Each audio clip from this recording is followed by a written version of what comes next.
जय गुरु जी, शुक्राना गुरु जी, अनंतम अनंतम शुक्राना गुरु जी। संगत जी, आज हम शिव पुराण के अध्याय 4 का पाठ करने जा रहे हैं। ब्राह्मण बोले, नारी, सौभाग्य की बात है कि भगवान शिव की कृपा से शिव पुराण की इस वैराग्य युक्त कथा को सुनकर तुम्हें समय पर संचेत हो गई हो। ब्राह्मण पत्नी, तुम डरो मत, भगवान शिव की शरण में जाओ। भगवान शिव की कृपा से सारा पाप तत्काल नष्ट हो जाता है।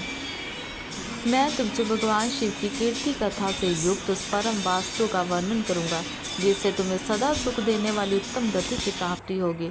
शिव की उत्तम कथा सुनने से तुम्हारी बुद्धि पश्चाताप से युक्त एवं शुद्ध हो गई है, एवं तुम्हारे मन में विश्व के प्रति वैराग्य हो गया है।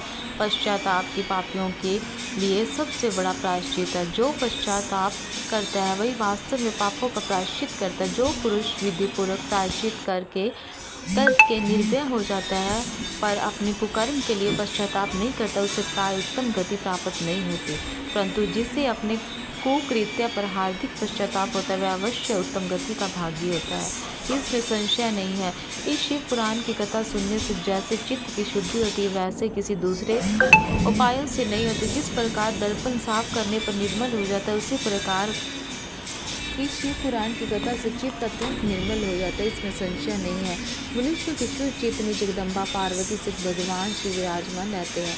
इससे वह विशुद्ध आत्मा पुरुष श्री शाम सदाशिव के पद को प्राप्त होता है। इस उत्तम कथा का श्रवण समस्त मनुष्यों के लिए कल्याणकारी बीज है।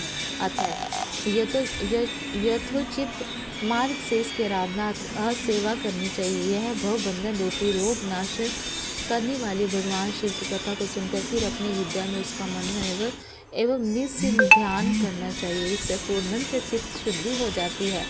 चित्त शुद्धि होने पर महेश्वर की भक्ति अपने दोनों पुत्रों के साथ निश्चय प्रकट होते। तत्पश्चात महेश्वर के अनुग्रह से दिव्य मुक्ति प्राप्त होती है, इसमें किसी प्रकार का संशय नहीं। जो व्यक्ति मुक्ति से वंचित है उसे पशु समझना चाहिए, क्योंकि उसका चित्त माया के बंधन में सख्त है।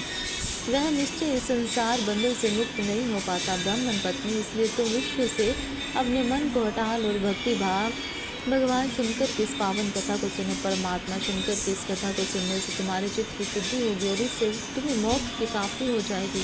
जो निर्मल चित्त से भगवान शिव के चरणावृंदों के चिंतन करता है उसकी एक ही जन्म में मुक्ति हो जाती है। यह बात मैं तुमसे सत्य कहता हूँ। सूत जी कहते हैं, शोणित इतना कहकर वह श्रेष्ठ शिव भक्त ब्राह्मण शांत हो गए। उनका हृदय करुणा से आर्द्र हो गया। विशुद्ध चित्त वाले महात्मा भगवान शिव के ध्यान में मगन हो गए। तत्पश्चात उठकर वैराग्य युक्त उत्तम बुद्धि वाली स्त्री, जो अपने पापों के कारण आंतरिक उस महान शिव भक्त ब्राह्मण के समक्ष हाथ जोड़कर गदगद वाणी में बोली। चंचला कहती है, ब्राह्मण शिव भक्तों में श्रेष्ठ स्वामी आप धन्य हैं। परमार्थदर्शी आप सदा परोपकार में लगे रहते हैं। श्रेष्ठ साधु पुरुषों में प्रशंसनीय हैं। साधु मैं नरक के समुद्र में गिरती जा रही हूँ, आप मेरा उद्धार कीजिए। पौराणिक अर्थ तत्व से संपन्न जिस सुंदर शिव पुराण की कथा को सुनकर मेरे मन में संपूर्ण विश्व को वैराग्य उत्पन्न होगा, उसे शिव पुराण को सुनने के लिए मेरे मन में बड़ी श्रद्धा उमड़ रही। सूर्य जी कहते हैं, ऐसा कहकर चंचला हाथ जोड़कर उनका अनुग्रह पाकर शिव पुराण की कथा को सुनने की इच्छा मन में लिए उस ब्राह्मण देवता की सेवा में तत्पर हो वहाँ रहने लगी। तत्पश्चात शिव भक्तों में शेष एवं शुद्ध बुद्धि